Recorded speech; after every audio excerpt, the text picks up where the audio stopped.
یا بنی اسرائیل، اے یعقوب علیہ السلام کی اولاد.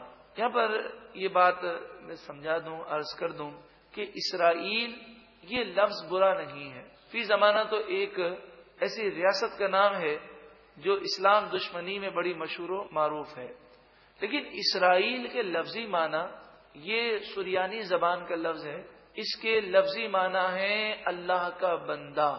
اسرا کے معنی ہے بندہ، اور ایل اللہ، جیسے عبداللہ اللہ کا بندہ، ایسے ہی معنی ہے اسرائیل اللہ کا بندہ. اسرائیل حضرت یعقوب علیہ الصلوۃ والسلام کا لقب ہے، اور یعقوب علیہ الصلوۃ والسلام کی جو اولاد ہے وہ بنی اسرائیل کہلاتی ہے. حضرت یعقوب علیہ الصلوۃ والسلام کی اولاد میں ہزاروں انبیاء مبعوث کیے گئے. یوں سمجھیں یعقوب علیہ السلام سے لے کر عیسیٰ علیہ الصلوۃ والسلام تک کئی انبیاء حضرت یعقوب علیہ السلام کی اولاد میں آئے ہیں. حضرت عیسیٰ علیہ السلام، حضرت موسیٰ، حضرت ہارون، حضرت داؤد، حضرت سلیمان، حضرت ایوب، حضرت زکریا، حضرت یحییٰ، یہ تمام انبیاء جو ہیں حضرت یعقوب علیہ السلام کی اولاد میں سے ہیں. توریت، انجیل، زبور، تینوں کتابیں بنی اسرائیل پر نازل ہوئیں. اب چونکہ مدینہ منورہ میں جب اسلامی ریاست بن گئی تو اسلام کے خلاف کوشش کرنے والوں میں اور اسلام کو نقصان پہنچانے والوں میں یہودی بھی تھے اور عیسائی بھی تھے. خصوصاً یہودی اس معاملے میں سب سے آگے تھے، اور وہ اپنے آپ کو تباہ کرنے کے لیے کوششیں کر رہے تھے، اسلام کو نقصان پہنچا رہے تھے.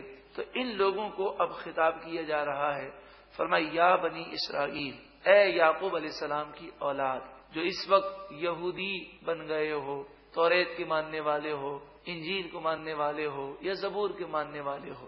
اذکروا، یاد کرو، نعمتی، میری وہ نعمت، التی جو انعمت، میں نے انعام کی، علیکم، تم پر، جو میں نے نعمتیں تم پر نازل کی ہیں اسے یاد کرو.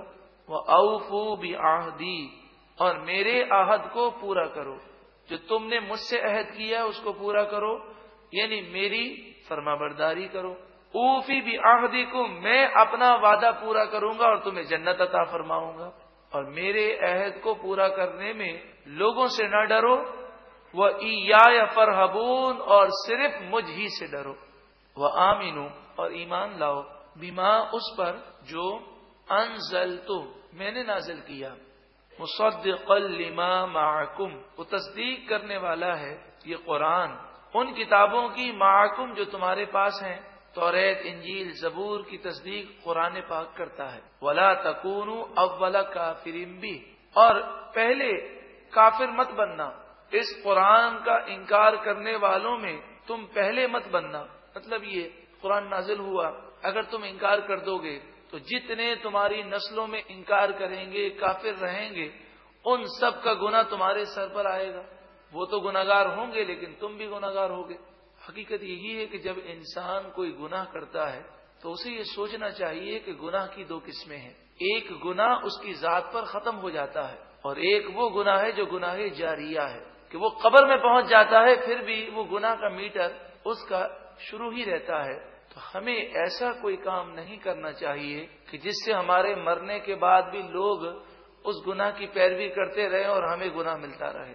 تو ان سے فرمایا گیا کہ اگر تم کافر ہو گئے تو جتنے توریت کے ماننے والے آئندہ کافر رہیں گے وہ تو جہنمی ہیں ہی، لیکن ان کا گناہ بھی تمہارے سر پر ڈالا جائے گا اور وہ بھی اپنے گناہ کی سزا پائیں گے. وَلَا تَشْتَرُوا بِآيَاتِي ثَمَنًا قَلِيلًا، اور میری آیتوں کے بدلے تھوڑی قیمت حاصل نہ کرو. ہوتا یہ تھا کہ یہودیوں کے پاس اگر کوئی مسئلہ پوچھنے آتا اور یہ پوچھتا کہ نبی آخر الزمان صلی اللہ علیہ وآلہ وسلم کا ذکر توریت میں ہے، تو یہودی جو توریت کو جاننے والے تھے، جو یہودی علماء کہلاتے تھے، وہ جھوٹ بولتے اور وہ کہتے کہ نہیں، توریت میں نبی آخر الزمان کا ذکر نہیں ہے، ان کی نشانیاں نہیں ہیں. یہ جھوٹ کیوں بولتے؟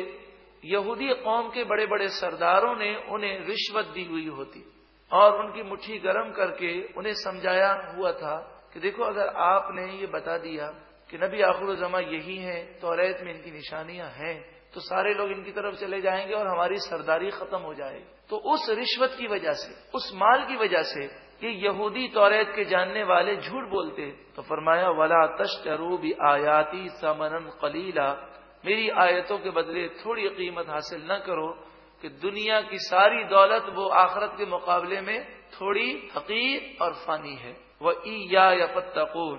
اور اگر تم ان سرداروں سے ڈرتے ہو تو ان سے نہ ڈرو، حق بات کہو. وَإِيَّايَ فَاتَّقُونَ. اور صرف مجھ ہی سے تم ڈرو. وَلَا تَلْبِسُوا الْحَقَّ بِالْبَاطِلِ. اور باطل کے ساتھ حق کو گڈمڈ نہ کر دو. وَتَكْتُمُوا الْحَقَّ. اور حق کو نہ چھپاؤ، باطل کے ساتھ حق کو نہ ملاؤ. اس کے معنی یہ ہے کہ توریت میں حضور اقدس صلی اللہ علیہ وآلہ وسلم کا جو حلیہ مبارک لکھا تھا، تو یہودی کیا کرتے کہ اس حلیے میں کچھ انہوں نے تبدیلیاں کر دی، کچھ اپنی طرف سے لکھ دیا. تو اس کا اثر یہ ہوا کہ جب کوئی توریت پڑھنے والا اسے پڑھتا تو وہ پھر جب حضور اقدس صلی اللہ علیہ وآلہ وسلم کے حلیہ مبارک کو چیک کرتا اور آپ کے چہرے انور کو دیکھتا تو وہ پھر حق کی طرف نہیں پہنچ سکتا. مثلا یہ لکھا تھا توریت میں کہ نبی کریم صلی اللہ علیہ وآلہ وسلم درمیانے قد کے ہوں گے، لیکن جب لوگوں میں چلیں گے تو سب سے بلند و بالا نظر آئیں گے. یہ حضور کا معجزہ ہے، ہیں درمیانے قد کے، لیکن جب نبی کریم صلی اللہ علیہ وآلہ وسلم لوگوں میں کھڑے ہوتے تو چونکہ حضور سب سے بلند ہیں تو کھڑے ہونے میں بھی سب سے بلند نظر آتے. تو انہوں نے کیا کر دیا کہ انہوں نے درمیانے قد کو مٹا کر لکھ دیا کہ حضور لمبے قد والے ہوں گے تاکہ کوئی حضور تک پہنچ نہ سکے. فرمایا وَلَا تَلْبِسُوا الْحَقَّ بِالْبَاطِلِ. باطل کے ساتھ حق کو مت ملاؤ. وَتَكْتُمُوا الْحَقَّ. اور حق کو مت چھپاؤ.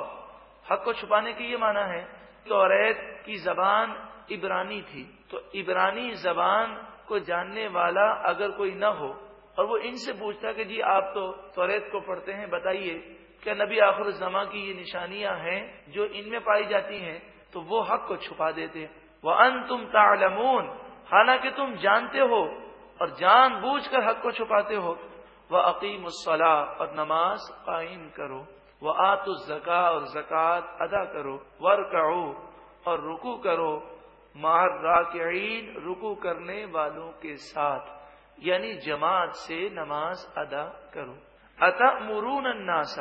کیا تم لوگوں کو حکم دیتے ہو بالبر نیکی کا. وَتَنْسَوْنَ أَنفُسَكُمْ. اور اپنی جانوں کو بھول جاتے ہو. وَأَنْتُمْ تَتْلُونَ الْكِتَابَ. حالانکہ تم کتاب کو پڑھتے ہو.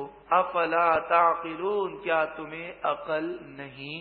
اصل میں ہوتا یہ تھا کہ یہودی علماء میں بھی کئی اقسام تھیں. بعض یہودی علماء جب مسلمانوں سے تنہائی میں ملتے تو وہ مسلمانوں کو یہ کہتے کہ دیکھو تم نے جس نبی آخر الزماں کا دامن تھاما ہے یہ سچے نبی ہیں، توریت میں ان کا ذکر ہے، تم اس دین سے ہٹنا مت.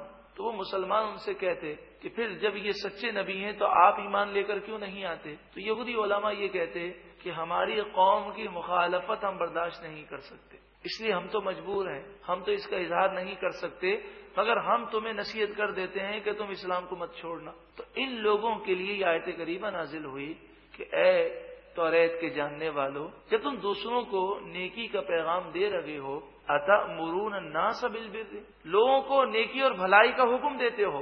وَتَنْسَوْنَ أَنفُسَكُمْ. اور اپنی جان کو بھول جاتے ہو. وَأَنْتُمْ تَتْلُونَ الْكِتَابَ. حالانکہ تم کتاب پڑھتے ہو. افلا تعقلون. کیا تم عقل نہیں رکھتے. تو یہ نزول یہودیوں کے لیے حکم عام ہے. آج بھی ہر شخص کو یہی سوچنا چاہیے، اگر وہ کسی سے یہ کہتا ہے کہ فلاں چیز نہیں کھانی چاہیے، اس سے طبیعت خراب ہو جاتی ہے، اس سے گلا خراب ہو جاتا ہے، اس سے بخار آ جائے گا، اب آپ بتائیے کہ اگر وہ دوسرے کو نصیحت کرے اور خود وہ چیز کھا لے تو کیا اسے بخار نہیں آئے گا؟ کیا اس کا گلا خراب نہیں ہوگا؟ یقیناً ہوگا. تو پھر کتنا بڑے افسوس کا مقام ہے کہ اس کی نصیحت سے کوئی تو بچ گیا اور خود اس نے عمل نہ کیا اور خود وہ مصیبت میں گرفتار ہوا. تو ایسا ہوگا کہ جنت میں بعض لوگ جب جنت سے جہنم کو دیکھیں گے تو جہنم میں انہیں ایسے لوگ نظر آئیں گے کہ انہیں حیرت ہوگی کہ جہنم میں کیسے ہیں. تو ان سے یہ جنت سے پکار کر کہیں گے ارے تم نے ہی ہمیں اچھی اچھی باتیں بتائیں اور تمہاری باتیں سن کر اور عمل کر کے ہم جنت میں پہنچے ہیں، تم جہنم میں کیوں ہو؟ تو وہ کہیں گے کہ ہم نے خود عمل نہیں کیا. اب مثال کے طور پر ایک شخص کسی کو نماز کی فضیلت بتائے، سامنے والا نماز شروع کر دے اور نماز کی فضیلت بتانے والا خود عمل نہ کرے یقیناً نماز نہ پڑھنے کا اسے گناہ تو ہوگا۔ اس کا ہرگز یہ مطلب نہیں کہ کوئی نماز کی دعوت چھوڑ دے، نماز کی دعوت بھی دے۔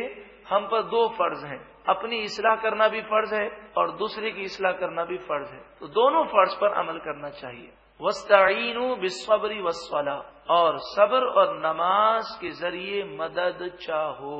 صبر اور نماز کے ذریعے مدد چاہو، اس سے مراد یہ ہے کہ اگر مصیبت میں ہو تو دو کام لازمی کرو۔ ایک تو یہ کہ مصیبت میں واویلا مت کرو، شکوہ شکایات مت کرو، بلکہ صبر کرو۔ جب صبر کرو گے تو اللہ تعالیٰ کی غیبی امداد تمہارے اوپر نازل ہوگی۔ دوسری بات والصلاۃ، نماز۔